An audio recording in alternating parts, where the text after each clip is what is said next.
გამარჯობა.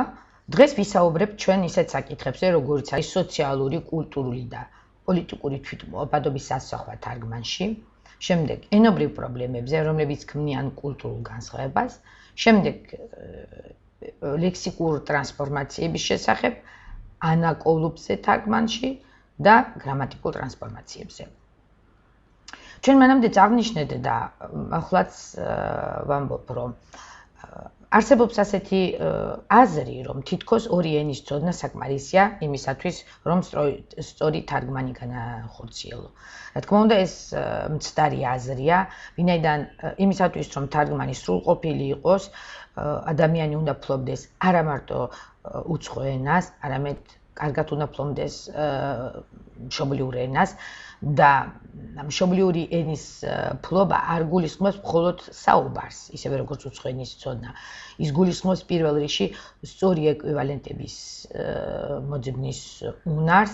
ამის გარდა ადამიანი უნდა კარგად ფლობდეს თარგმნის თეორიას, ფლობდეს თარგმნის ტექნიკას და ორი ენის ღრმა ცოდნაც და აი ამ თეორიისა და პრაქტიკული უნარჩვევების ცოდნაც საშუალებას მისცემს ამა თუ იმ პიროვნებას განახორციელოს სწორი და ხარისხიანი თარგმანი. ყოველთვის, როდესაც ვასწავლი თარგმანს, ასეთ შეცდომასთან გვაქვს შეხება.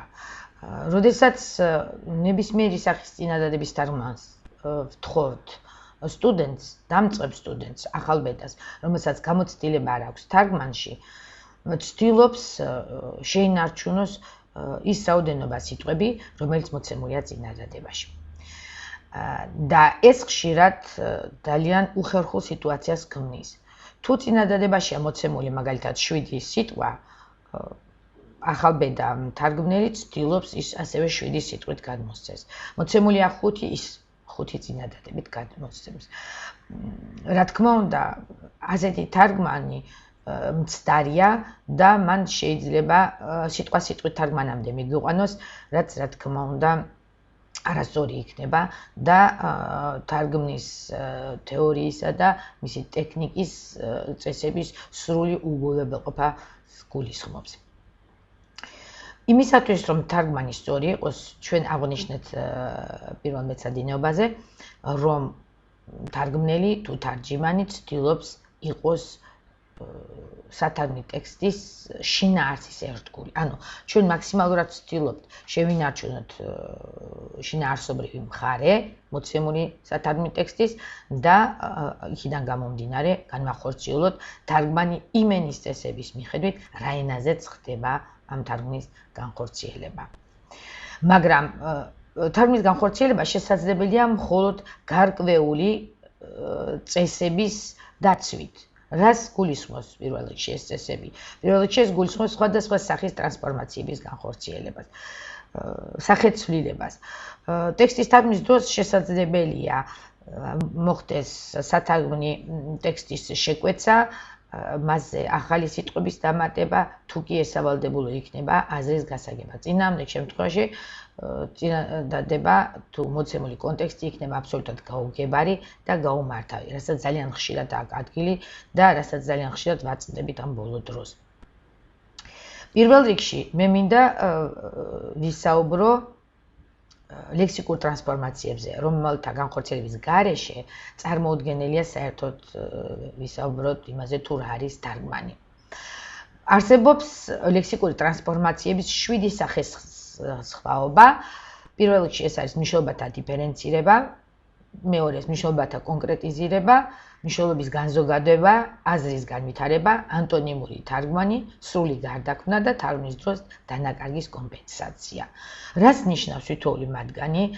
ჩვენ ცაცაკი დავახასიათებთ თითოეულ ჯგუფს და ვისაუბრეთ დეტალურად თუ რა არის და რას წარმოადგენს ისინი.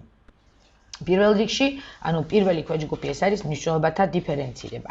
რას გულისხმობს მნიშვნელობათა დიფერენცირება?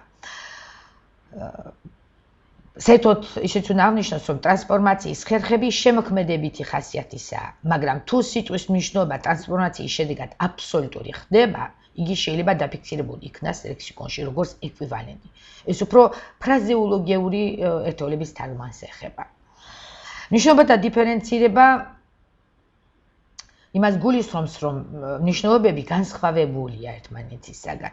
არც ერთი ორენოვანი ლექსიკონი არ გადმოსცემს სრულად მოცემული სიტყვის ყველა შესატყვის, რომელიც შეიძლება მას ჰქონდეს კონტექსტში რეალიზაციის დროს.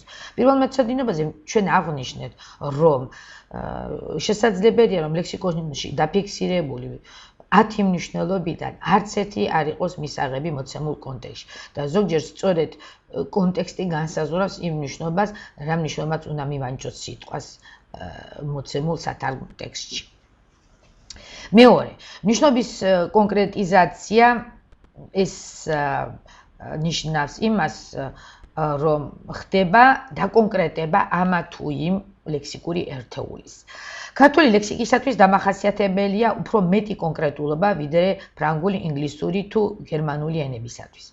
მაგალითად, სიტყვას meal აქვს მნიშვნელობები საკვების მიღება, ჭამა წინადადებაში. თუ ავიღებთ ასეთ წინადადებას ინგლისურ ენაში, have you had your meal? არ შეიძლება გამოყენებული იქნას ის ეკვივალენტები, რომელიც ზემოთ იყო ნახსენები. დროის მიხედვით ის შეიძლება ნიშნავდეს საუზმეს, სადილს ან ვახშამს. იმის და მიხედვით თუ როდის იქნა ეს წინადადება წარმოთქმული. მსგავს მოვლენასთან გვაქვს საქმე ფრანგულ ენაში, როდესაც ვამბობთ déjeuner un dîner. ზეთოთ ეს ორი ზმნა კონვერსიის შედეგად გარდაიქმნა არსებით სახელად და ამბობენ le déjeuner, le dîner. ლექსიკონში თუ ჩავიხედავთ, დაფიქსირებულია მათთან საუზმე და სადილი. იმის გათვალისწინებით, თუ ფრანგები როდის საუზმობენ და რომელ საათზე სადილობენ. ეხლა უნდა ვიცოდეთ და ისეთ აღნიშნოთ, რომ ფრანგები ჭამენ სამჯერ დილით, მას უწოდებენ le petit déjeuner, შემდეგ 12-დან 2-მდე ეს არის le déjeuner, ჩვენთვის ეს უფრო სადილს შეესაბამება და ისინი სადილობენ, ასე ვთქვათ, 8 საათზე. ისაც ქართულად უფრო ვახშამს მიესადაგება. მასეთმე თარგმნის დროს აუცილებლად ეს ნიუანსი უნდა იქნას გათვალისწინებული, იმიტომ რომ თუ წერია 8 საათი, ქართულად ჩვენ ვერ ვთარგმნით, რომ ისადილე თუ არაო. As-tu déjà dîné? ფრანგი თუ იტყვის, უკვე ივახშმე, ქართულად უნდა ითარგმნოს ასეთი ფორმით. ამას ძალიან დიდი მნიშვნელობა აქვს იმ კულტურების გათვალისწინებით, თუ რომელ ენაზე თარგმნით ჩვენ ამა თუ იმ კონტექსტს. ეხლა, მესამე ეს არის მნიშვნელობის განზოგადება. ეს ხერხი მდგომარეობს კონკრეტული ცნების ზოგადით შეცვლაში. მოცემული ხერხი გამოიყენება იმ მიზნით, რომ არ მოხდეს თარგმნის დროს სიტყვის მნიშვნელობის დამახინჯება მისი ეკვივალენტით, რომელიც ლექსიკონშია დაფიქსირებული. ანუ მოხდება მისი განზოგადება და ამას აუცილებლად ამის გათვალისწინებას აუცილებლად დიდი მნიშვნელობა აქვს. აი თუ ავიღებთ ასეთ წინადადებას ფრანგულ ენაში, il ne s'était jamais senti ni si nu ni si seul de sa vie. ქართულად შეიძლება ეს წინადადება ასე ვთარგმნოთ, რომ მას არასოდეს ასე მწვავედ არ განუცდია თავი სიშიშვლე და მარტოობა. აქ ახლა არც შიშველი არ ყოფილა და არც მარტო თავის ცხოვრებაში ასე არ ვთარგმნით ქართულად, იმიტომ რომ ის სიტყვით თარგმანთან უფრო ახლოს იქნება. შესაძლოა ჩვენ შევეცადეთ განვეზოგადებინა ის ფორმები nu შიშველი და seul მარტო და მარტოობითა და სიშიშვლით გადმოგვეცა. შემდეგ აზრის განვითარება. აზრის განვითარება ხერხი გულისხმობს სიტყვის ლექსიკონში დაფიქსირებული მნიშვნელობის შენაცვლებას კონტექსტუალური, ლოგიკურად მასთან დაკავშირებული მნიშვნელობით. ამის მაგალითია მეტაფორული და მეტონიმური შენაცვლება. მეტყველების ძირითადი ნაწილები იყოფა 3 კატეგორიად. ეს არის საგანი, პროცესი და თვისება. თარგმნის პროცესში შეიმჩნევა სხვადასხვა ტიპის შენაცვლება, როგორც თითოეული კატეგორიის შიგნით, ასევე სხვადასხვა კატეგორიებს შორის. თარგმნის დროს არავითარი მნიშვნელობა არ აქვს, თუ სიტყვის რა ფორმით გადმოიცემა მისი შინაარსი. საგანი შეიძლება თვისებამ შეცვალოს პროცესის საგანმა და თვისება საგანმა ან პროცესმა. პროცესში იგულისხმება როგორც მოქმედება, ისე მდგომარეობა. ეხლა ანტონიმური თარგმანი. ეს ხერხი მდგომარეობს ამა თუ იმ ცნების, რომელიც ორიგინალშია მოცემული, საპირისპირო მნიშვნელობით შენაცვლებაში. ისე რომ შენარჩუნებულ იქნა შინაარსის პლანი. უმეტეს შემთხვევაში ეს არის დადებითი წინადადების უარყოფითი წინადადების შეცვლა ან უარყოფითის დადებითით. ეს ძალიან ხშირად ხდება თარგმნის დროს და ამის ასე ვთქვათ უგულებელყოფა არ შეიძლება.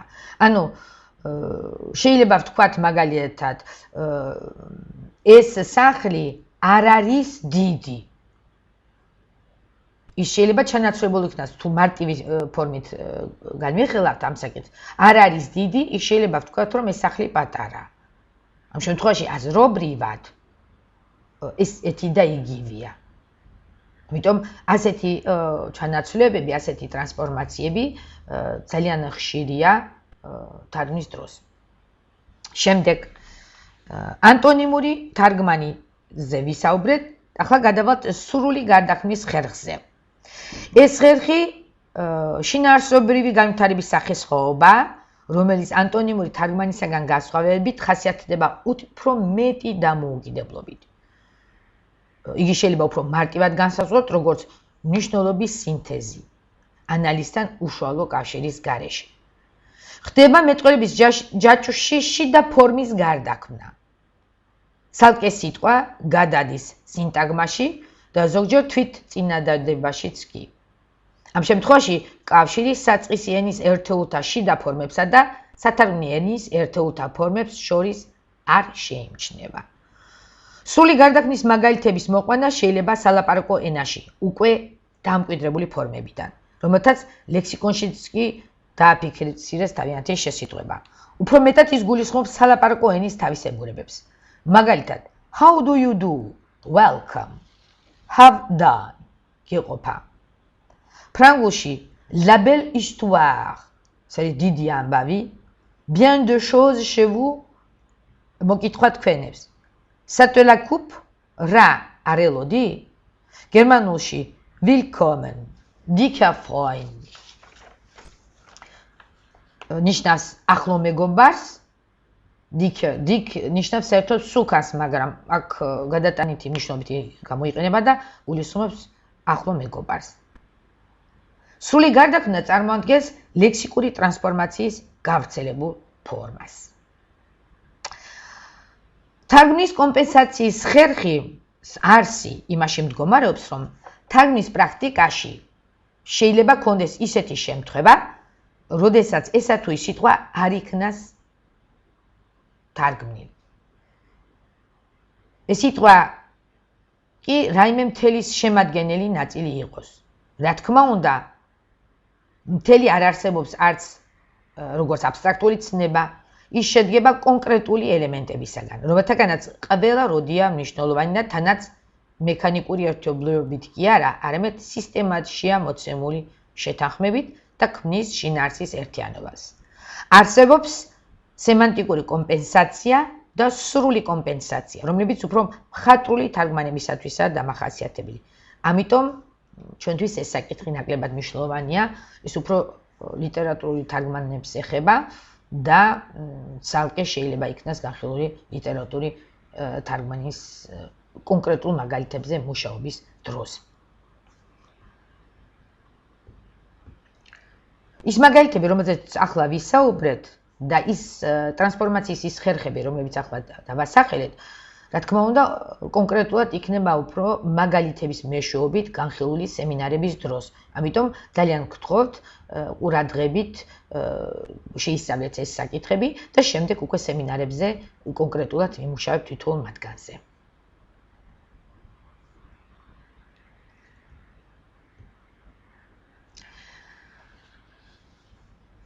აუცილებლად უნდა აღვნიშნოთ თარგმანისათვის მნიშვნელოვანი მოვლენა, რომელსაც უწოდებენ ანაკოლუპს. ეს არის ერთ-ერთი სტილისტურ სინტაქსური საშუალება, რომელიც გვხვდება სასაუბრო მეტყველებაში. ანუ ხდება წინადადების სტრუქტურის დარღვევა. როდესაც წინადადების ბოლო ნაწილი არ შეესაბამება უკაცრავად მის დასაწყისს. ეხლა განსაკუთრებით ეს იგრძნობა ზეპირი თარგმნის დროს, ძალიან ხშირად, როდესაც ორატორი გამოდის სიტყვით, ის იწყებს რაღაცაზე საუბარს, უცებ გაახსენდება რაღაც სხვა მოვლენა, რომელიც რა თქმა უნდა დაკავშირებულია მის მიერ წარმოთქმულ წინადადების დასაწყისთან და გადადის ამ მოვლენის აღწერაზე ან დახასიათებაზე და ის წინადადება პირველი ნაწილი დაუსრულებელი რჩება. ამიტომ თუ ამ წინადადებას ჩვენ ჩავწერთ, ან თვითონ ჩანაწერს გავაკეთებთ უბრალოდ მაგნიტოფონზე ორატორის გამოსვლის ამ ჩანაწერს, მიხვდებით რომ აბსოლუტური გადახვევა მოხდა იმ ძირითადი ხაზისაგან, რომელიც იყო მოცემული საუბრის დროს. ზეპირი მეტყველებაში ეს ხშირად ხდება, ჩვენ ვთქვით, ეს როდესაც სიტყვას აწყვეტინებენ სხვადასხვა მიზეზების გამო და მას სრულად ავიწყდება მის მიერ წარმოთქმული წინადადების დასაწყისი. და მას ამთავრებს სრულად სხვა სტრუქტურით. ეს მოვლენა შეიძლება ახსნათ თავად მოსაუბრის ფსიქიკური მდგომარეობით მეტყველების მომენტში. ისა მაგალითად ღელვა, დაბნეულობა, ორჭოფობა, სიჩქარე. თარგმნის პროცესში აუცილებელია მოვახდინოთ გრამატიკული ტრანსფორმაციებიც, რომელიც გულისხმობს წინადადების სტრუქტურის გარდაქმნას თარგმნის პროცესში სათარგმნო ენის ნორმების გათვალისწინებით. ტრანსფორმაცია შეიძლება იყოს მთლიანი და ნაწილობრივი. ამის მიხედვით იცვლება სრულად ან ნაწილობრივ წინადადების სტრუქტურა.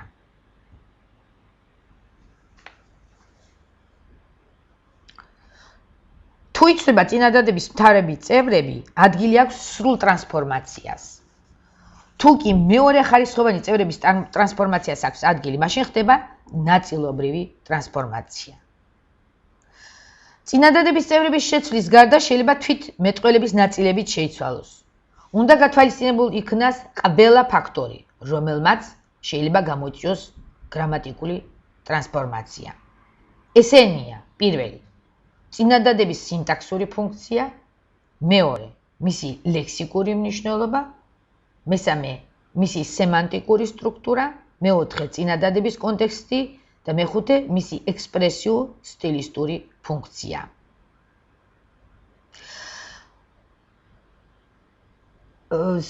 თვითონ თუ ვისაუბრებთ გრამატიკულ ტრანსფორმაციებზე, განსაკუთრებით უნდა აღვნიშნოთ ის ფაქტი, რომ გრამატიკული ტრანსფორმაციები სწორედ იმას გულისხმობს, რომ შესაძლებელია მოხდეს არსებითი სახელის ჩანაცვლება ზმნით, ზმნის ჩანაცვლება არსებითი სახელით, არსებითის ჩანაცვლება ზედსართავი და ასე შემდეგ.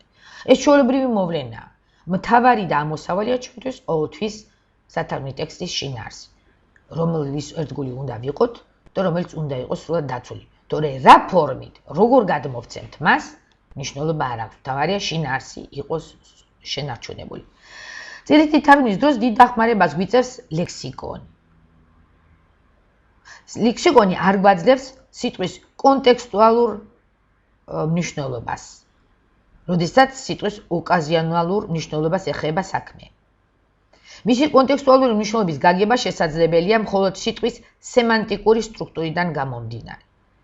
სიტყვის სემანტიკურ სტრუქტურაში იგულისხმება არა მარტო სიტყვის მნიშვნელობათა ერთობლიობა, არამედ ამ სიტყვის უახლოესი სინონიმები. რაგინც სრულყოფილი არ იყოს ორენოვანი ლექსიკონი, მაინც შეუძლებელია მასში გათვალისწინებულ იქნას ენის ყველა ნიუანსი. ამ შემთხვევაში უმჯობესია მივმართოთ განმარტებით ლექსიკონებს, რომლებიც ამომწურავ პასუხს გასცემს ყველა კითხვას. გარდა ამისა, ამ განმარტებითი ლექსიკონების გარდა შეიძლება ახსნა ვიპოვოთ, მოვძებნოთ თვითონ ინტერნეტის მეშვეობით, ინტერნეტში არის ახსნილი ყველა მოვლენა, ყველა აბრევიატურა, ყველანაირი ინფორმაცია შეიძლება მოვიძიოთ იქ, რომელიც აუცილებელია იმისათვის, რომ სწორი თარგმანი განვახორციელოთ. და თარგმნის პროცესში ეს განსაკუთრებით მნიშვნელოვანია, იმიტომ რომ თუ რაიმე არ გვესმის, თავად შეუძლებელია ის სწორად გადავთარგმნოთ მშობლიურ ენაზე და ის გასაგები გავხადოთ სხვებისთვისაც. დიდი საფრთხილე გვმართებს ფრაზეოლოგიური ერთეულების თარგმნის დროს. ამ შემთხვევაში სწორად უნდა მოვძებნოთ მისი მნიშვნელობა, იმიტომ რომ ძალიან ხშირად შემხედრია რაც არასწორი, აბსურდული, უკაცრავად ამ გამოთქმაზე თარგმანი და ლექსიკონის შემოწმების შედეგად აღმოჩენილა, რომ ეს არის ფრაზეოლოგიური ერთეული, რომელსაც აბსოლუტურად განსხვავებული, სრულიად სხვა მნიშვნელობა გააჩნია.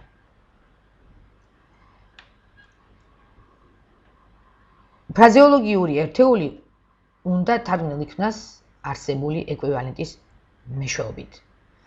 აუცილებლად მინდა მოვიხსენიო და ვახსენო ფეოდოროვი, რომელიც ამბობდა, რომ სრულყოფილი თარგმანი ნიშნავს ორიგინალის სემანტიკური სტრუქტურის ამომწურავ გადმოცემას, ისე რომ თარგმანი სრულიად შეესაბამებოდეს ორიგინალს ფუნქციურად და სტილისტურად. თუ ეს წესი დარღვეული იქნება, შესაბამისად თარგმანიც იქნება არასრულყოფილი. ამით მინდა ეს ლექცია დავასრულო და მინდა ვთქვა, რომ დანარჩენი ამ თეორიული მასალის პრაქტიკულად განხილვა მოხდება უშუალოდ სემინარზე. ამიტომ გთხოვთ დაესწროთ სემინარებს. მადლობთ ყურადღებისათვის.